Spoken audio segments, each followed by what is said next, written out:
Hey, it's Soul with more tales from the Crossroads. These are your user-submitted stories from the world of Warcraft, done in my dumb voice. Today we have a handful of lighthearted tales to share, so let's get started. Melandra from Bleeding Hollow writes, my epic tale brings us back to the frozen wastes of Northrend. Back then I was in a casual raiding guild with my brother-in-law, and while we were far from being the top guild, we were happy with our progression. We took turns bringing our PCs to each other's houses so we could raid together while our wives hung out. One fateful night we were raiding, making our way through ICC and finally coming face to face with our nemesis, the Lich King. We pushed through each phase of the fight until finally, Arthas held Frostmourne high, killing our characters. We were all cheering with excitement as we knew at that point it was over. And then it happened. Suddenly, we were both disconnected from the game. The internet connection had crashed. It took 5 long minutes to get back online, but it was too late. The Lich King was dead and we weren't online for the kill to register. The Kingslayer title slipped through our grasp. All our hard work vanished. As fate would have it, Frostmourne had claimed 2 more souls. It's been about 7 years since that night and many adventures have taken place since then, and yes, we did eventually get our Kingslayer titles. But I don't think either of us will ever forget the night the Lich King killed the internet. Thanks. The Tribe of Garrosh writes, here's my story about not my famous adventures in WoW, but my wife, and how I got her to play WoW. It all started about 9 years ago, you see. I started to play World of Warcraft in the middle of the Burning Crusade. I joined the guild my fellow co-worker had. At the time we were raiding Karazhan, but we would also do Mount Hyjal trash runs. So every time when we would get an event for the raid, people would ask, what are we doing?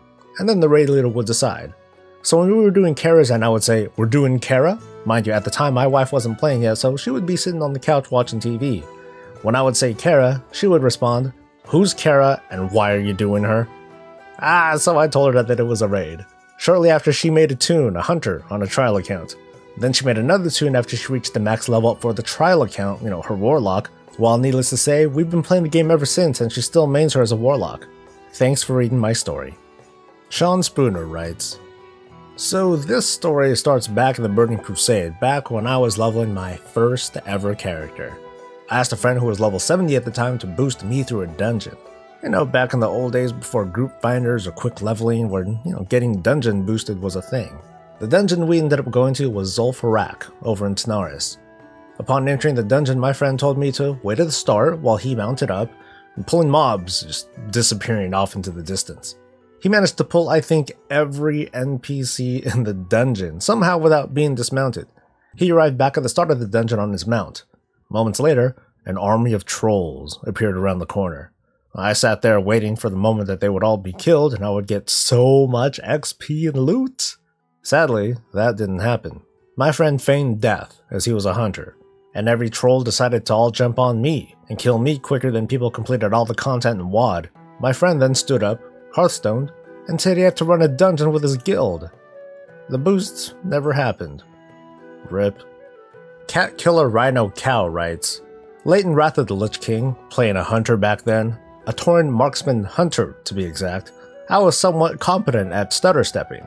While joining a semi-hardcore raiding guild, I quickly achieved the rank of class leader, which still to me is unusual to outperform other hunters while being a Tauren. It was probably the gear. Yeah, maybe the 90% armor penetration and best in slot gear. Except for that cursed polearm from Blood Council that never dropped. Anyway, it helped a bunch with my performance in the raid, but okay, that's beside the point. I had everything I wanted. The gear, the gold, the Kingslayer title, some form of status, right? While progressing the 25-man heroic content, we hit a wall in the form of not having enough people for the raids. Personally, I was more than happy doing the 10-man, which was almost on farm, but that wasn't enough for some of the other members. Our guild merged with a somewhat more casual one which promised to, quote, lend their best players for the 25-man attempts. At the same time, I had a new recruit to keep an eye on, a 78 Troll Beastmaster Hunter, aka The Kid, who happened to be the son of one of the officers that raided with me since joining. Although they were a very interesting bunch and they were very chatty on top of that, performance-wise, well, they weren't exactly the best. The raids were a drag, and mean complaints were exchanged during the progression. I have to admit that the frustration got to me one night. After several wipes on Sindragosa, I let it all out on TeamSpeak. and directed my anger to the part of the team that joined during the merge, saying stuff like, "You guys shouldn't even be here, why do we have to carry you clickers? Get back to whining on Nax trash," that sort of thing. And I got a lot of whispers that night. Not wanting to raid, I focused on teaching the ways of a hunter to our newest recruit. One day he told me he wants to tame a spirit beast pet for his own. And I knew that his birthday was coming up soon. He was turning 12 or it was 14. Me and his father started Operation Camp Locknahawk Spawn Points. After several hours of camping, we decided to call it a day. The father logged off, leaving me and the kid alone for a while. While flying back, a loud drum sound struck me. The add-on spotted it. I started typing to the kid, "Hey, get over here, this is no joke, I found him!" So I stood there, waiting for the kid, who of course had no flying mount yet. Excited that I could fulfill his wish, I started staring into the eyes of the beast. Suddenly, something hit me. At that moment, I realized we were not the only ones on the hunt. Alliance. An Alliance hunter started killing me. We exchanged shots, adrenaline started pumping, my bullets versus his arrows. I was clearly at a disadvantage. He got the first shot off and it was not looking good. Our PvP fight was over in seconds. I was dead. He got away injured. Not willing to lose hope, I ran back thinking, please don't. Leave the cat. The corpse run felt like an eternity. When I got back, to my surprise, Locknahawk was still alive, and the hunter was gone. Instead, there was someone else, but this time, Horde. I thought he must have killed him, yes! But it was not over yet. The Blood Elf turned out to also be a Beast Mastery Hunter, and he was trying to tame the cat.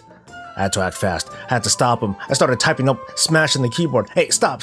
I'll pay you 10k. No response. 20k. I was willing to give all my gold at the time for it.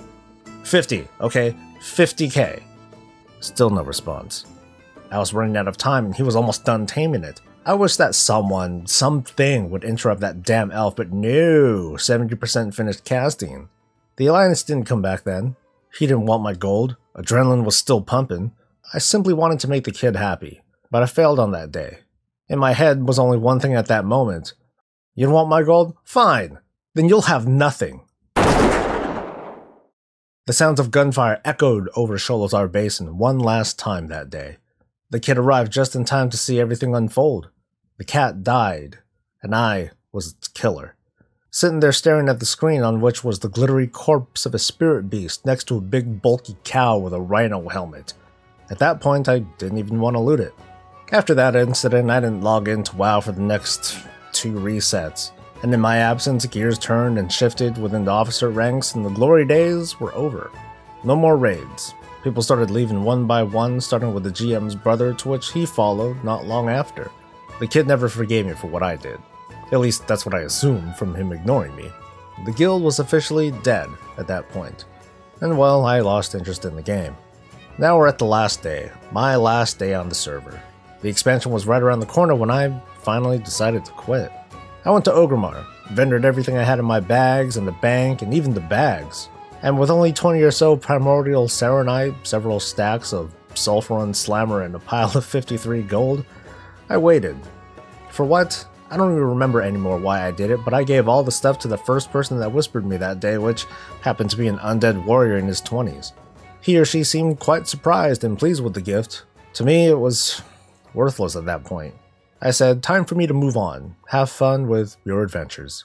Or something cheesy like that when we parted ways. That was the story of Dratnach, the once proud hunter. Soul writes, it was way back during ICC progression. The Crimson Hall, the second one with the Bloodwing, what's-her-face, that one was opening up and we were still playing catch-up trying to get through the Plague Works. It was Tuesday. The team was pumped, ready with consumables, we got our chest pumped and drinks were drunk. We took Deathbringer Sourfang out on a beautiful date, cooked him a nice dinner, and drew him a warm bath before laying him down with deadly precision. He fell to our satisfaction, and as loot was distributed, we waited for the door to the inner halls to open. And we waited. And waited. Okay, what the fuck, we thought. Something weird was obviously going on and we needed a solution. We reset the instance. Nothing. We reformed the raid. Also nothing. We took a half-hour break to see if anything would reset. Nothing. Super annoyed, I was forced to stop the raid because apparently, the Lich King took his throne and braced it against the goddamn door. On our next raid night, the door was finally opened, but the hope of significant progression that week was severely hamstrung. The team and I look back on that night as the day the AI became conscious for just a moment, long enough for them to figure out how to prevent themselves from getting killed. And that's it for this week's Tales. I hope you enjoyed yourself, but if you have your own story to tell, and if you're up for sharing it, you can send it to me in a comment or via email, and I'll provide an address below. I do make it a strong point to read these stories word for word, but in case you're not confident about your language or your spelling or your grammar skills, don't worry, I try to fill in the blanks where I think it's most appropriate. Anyway, please support the series the best way you know how. Whether it's submitting your story, liking or subscribing, or if you want to support me as a patron, I have a link right here. Otherwise, you all have a good one. Stay safe, stay happy, and stay breezy.